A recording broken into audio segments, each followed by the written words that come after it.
Check the mic and make sure it sound right, boys. Hello guys, welcome to the Sysadmin Tutorials YouTube channel.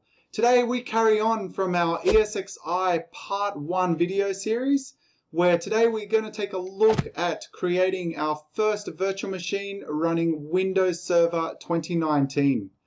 Now this video is going to be tailored more towards the beginner. However, I'm going to throw in an advanced feature which is using PowerShell to create the virtual machine for some automation. So with that being said, up on screen we have our ESXi 7 hypervisor that we built in Part 1. So I'm going to log in with my root username and password. Now that we've logged into our ESXi 7 hypervisor, on the left hand side we're going to click on Virtual Machines. And then we're going to click on Create Register VM. Once the wizard opens up, we'll just make sure that we have Create a New Virtual Machine selected, and we'll click on Next. In the first field here, we're going to type in our virtual machine name. So I'm just going to be calling mine Server 2019. We want to make sure that the compatibility is set to ESXi 7, as we are running a ESXi 7 hypervisor. For the guest OS family, we want to drop that down and we want to select Windows. For guest OS version, we'll also drop that down and we'll scroll down a little bit here until we come to Microsoft Windows Server 2019 64-bit. We're not going to be selecting the Enable Windows Virtualization Based Security, as this is an advanced feature and more tailored towards Hyper-V. So if you're running Hyper-V as a virtual machine nested within vSphere. So we'll leave that unticked and we'll click on Next. Up on screen we have the data store within our ESXi 7 hypervisor. So it's just called Data Store 1. We'll just make sure that that is selected and we'll click on Next. Now we get to the section where we can customize our virtual machine. Now there's just a few settings here that we're going to change and the rest we're going to leave on default. For CPUs, we're going to leave this on 2. For memory, we'll leave this on 4096, which is equivalent to 4 gig of RAM. For hard disk 1, we'll click on that, which will expose a few additional settings. We'll change the hard disk size to 60, so that'll be 60 gigabytes. And if we look at disk provisioning here, we're going to select thin provisioned. So what this means is that it's not going to take up 60 gigabytes of disk space straight away. It's going to take up whatever it needs at this point in time. So let's say we install the operating system and the operating system takes 25 gigs or so. That means that on disk we're only going to be consuming 25 gig. However, we can go up to a maximum of 60 gig. If we selected one of the thick provisioned options that you see on screen there, what that means is that it's going to provision 60 gigabytes or take up 60 gigabytes of disk space straight away on our Data Store 1. So we'll just make sure that we've got thin provision there and we'll keep scrolling down. For SCSI controller, SATA controller, USB controller, we'll leave that all as default. For network adapter number 1, let's click on that and just scroll down a little bit. For adapter type, we're going to change that from E1000E and we're going to select VMX Net 3. The reason why we select VMX Net 3 is that it is a superior network adapter compared to the other two that you saw listed in the drop-down menu. So we'll just make sure that VMX Net 3 is selected and we'll keep scrolling down. CD-ROM and video card we'll leave as default. For security devices, I just wanted to make a note here because this is a new setting. Now if we have a look at what VSGX does as an example, if we have a guest operating system and an application running within that guest operating system, and let's say that application has an encryption key, that encryption key is stored in system memory and also within the CPU. However, the hypervisor and the guest OS can see that encryption key. So what SGX does, it conspires or keeps the encryption key with the CPU only. So this reduces the risk or the footprint of the sensitive information. And what I'll do is I'll put a link to an article which explains SGX really well. So if you're interested in that, that link will be in the description below of this video. Now if we move along and click on Next. Now we'll have a summary of all the settings that we've configured so far. So just have a scroll through that, and if all those settings are correct, then go ahead and click Finish. And as you can see up on screen, our virtual machine has been created. Now there was one other settings which I did forget to do. So we'll go back into the virtual machine, we'll right click on it, we'll select Edit Settings, and we'll click on the VM options.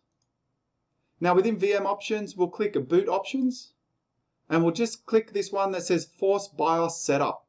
So what this is going to do is when we power up our virtual machine, it's going to force the virtual machine to go straight into the BIOS setup. And from there, what we're going to do is we're going to boot straight into our Windows 2019 ISO file that we're going to be mounting next. So we'll click on Save. And let's click on that virtual machine, Server 2019. And we'll right click on the little window here. We'll go down to Console. And we'll select Launch Remote Console. Now, if you click on Launch Remote Console and nothing happens, it means that you don't have the remote console installed. So before you do that, click on Download VMRC, install that, and then come back and try this step again. But I'm going to click on Launch Remote Console because I do have that installed already.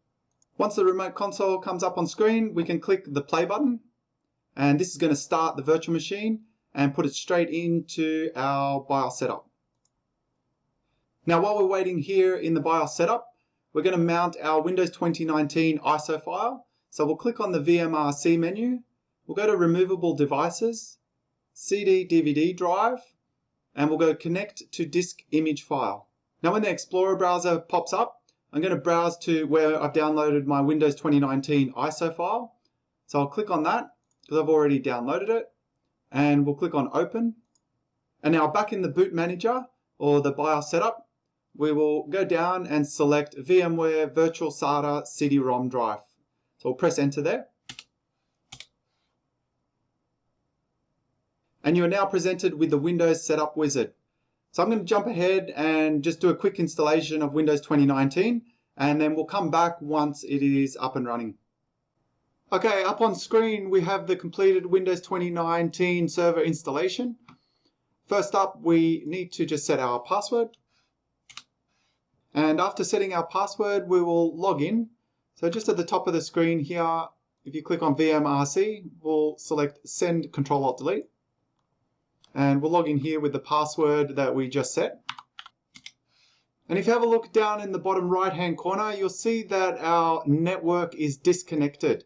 So what we need to do is we need to install VMware tools. And that's going to put some software and drivers into the operating system that will allow us to use the network card and also some other functionality. Now to do that, within our console, we'll click on VMRC once again. We'll go down to Manage, and we'll select here Install VMware Tools. Now you'll get a pop-up to ask what you'd like to do with the disk that's been inserted into the DVD drive. So we'll click on that, and we'll select here Run Setup 64.exe. Once the wizard starts, we can click on Next. We'll just select the typical installation for this. We'll click on Next again and Install. Once the install is complete, we can click on Finish. And you'll notice now that the bottom right-hand side, then the network has come up. But in order to complete the installation, we do need to restart the server. So we'll just click on Yes. Once the server is rebooted, we'll log in again. And we're now ready to continue setting up our Windows 29 server. Now I'm going to close the VMRC window. I'm going to log back into our ESXi host. And I'll click on my Server 2019 virtual machine. You will see on the right-hand side, now that we have this virtual machine up and running, that we can see the hardware configuration, some general information about the virtual machine, and down here we also have some performance information in regards to CPU and memory. I'm going to go ahead and power off this virtual machine now. So I'll right click on Server 2019, we'll go to Guest OS, and I'll click on Shutdown. So this is going to send a signal to VM tools that we installed previously into the virtual machine, and it's going to do a graceful shutdown of Windows. So I'll select Shutdown now, and yes, I'm sure I want to shut down the virtual machine. And within a few seconds, the virtual machine will be powered off.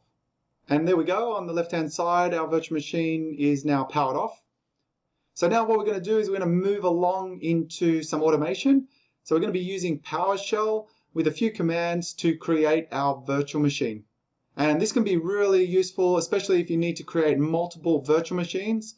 So you could see when we went through and did it via the GUI method, where we right-click, create virtual machine, and went through and set our CPU, memory, hard drive, networking, boot options, and so on, that it did take a little bit of time. So if we needed to duplicate that, say we're creating 10, 20, 30 virtual machines, we can do that much more efficiently via PowerShell and automation. Now, in order to use our PowerShell script to do this automated VM setup, we do need to install PowerCLI within our Windows server. So I'm using Windows 2016 here, and I already have PowerCLI installed.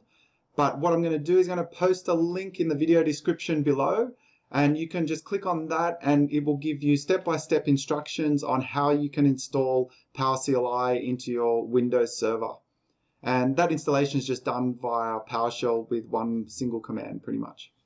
Okay guys, so once you've got your PowerCLI installed, we're going to be using Windows ISE or Windows PowerShell ISE.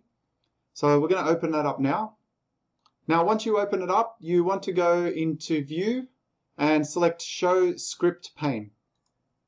So the top part of the window will be writing our script or loading up our script because I've already written it for you guys. And down the bottom, we'll see the output of the script. Now, the PowerCLI code I'm going to put up on my GitHub page. And the link for that, for my GitHub page, is going to be in the description below in this video. Once you get that, copy all the code and put it into a file, save it as a .ps1 file. I've already done that on this server, so I'm going to go and open up that file right now. And I'll just run through it quickly about what it's going to do exactly. So in the first bit of the code, it's going to ask to enter in the IP address of your ESXi host. So in my case, it's 192.168.1.215. Secondly, it'll ask for credentials to connect. So you need to put in there your root username and password. It'll then make the connection to the ESXi server. And it would then just prompt you to see which operating system you're going to be installing for the virtual machine. So the options are Windows Server 2019, 2016 or 2012. Once you select that by pressing 1, 2 or 3, we'll move down here. It's then going to ask for the virtual machine name. So you enter that in, how many CPUs, how much RAM and how much disk space you wish to allocate. And then it's going to go through and attempt to create the virtual machine on ESXi. If there are any errors, it's going to stop the script and it's going to produce the error on screen. So to run this script, we're just going to press play up here. And we can see first up on screen, it asks to enter the IP address of your ESXi host. So mine is 192.168.1.215. So that's what I'm going to enter in here. Once you've done that, press enter. We then type in our root username and our password. It's now trying to connect to the ESXi host. Now that we've successfully connected to the ESXi host, we need to make a selection of what operating system we're going to be installing. So up on screen, you can see Windows Server 2019, 2016, and 2012. So I'm going to press 1 for Server 2019 and press enter. The name of the virtual machine, we'll call it Server 2019 PS for PowerShell and press enter. How many CPUs you'd like to provision? I'd provision 2. And we'll select 4 for 4 gigabytes of RAM. And I'll just put in 60 for 60 gigabytes of hard drive. It's now going to try to create the virtual machine. And you can see that it's successfully been created. So if we go back over to our ESXi host,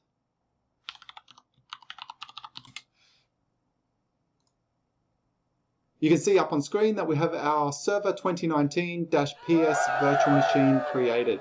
So from here, we can mount our Windows Server 2019 ISO file and power on the virtual machine run through the installation of Windows Server 2019, and go through and install VM tools. Now this is going to wrap up the ESXi 7 tutorial series.